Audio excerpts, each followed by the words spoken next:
24 heures après le drame, le corps de la fillette de 4 ans a été retrouvé ce matin au bord de la rivière Oyac, près du village Favard.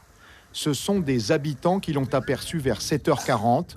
Francky faisait partie des équipes de recherche. On est parti en fait avec plusieurs pirogues en fait au niveau de l'aval en fait du village.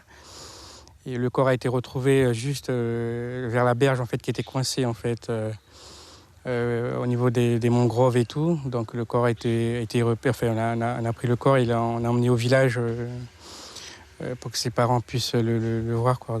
Le corps de l'enfant a été amené dans un carbet derrière ce véhicule de la gendarmerie.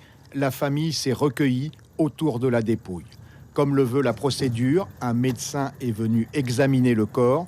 Le docteur a confirmé la mort par noyade auprès des autorités. Dans ce village de 160 habitants peuplé surtout d'Amérindiens palicours, c'est le choc. Beaucoup avaient un lien de parenté avec la victime. C'est quelque chose qui m'a choqué beaucoup. Et je n'attendais pas ça.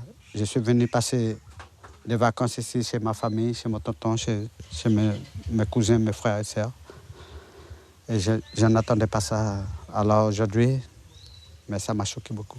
Le jour de la noyade, l'école était fermée dans le village. L'enseignant était absent pour raison médicale. Plusieurs jeunes enfants sont allés se baigner dans ce secteur. La fillette serait tombée dans l'eau depuis cette pirogue, amarrée au ponton. Elle ne savait pas nager.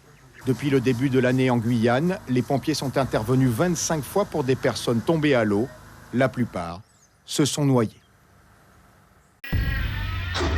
Suivez l'info sur Guyana Première, télé, radio et Internet.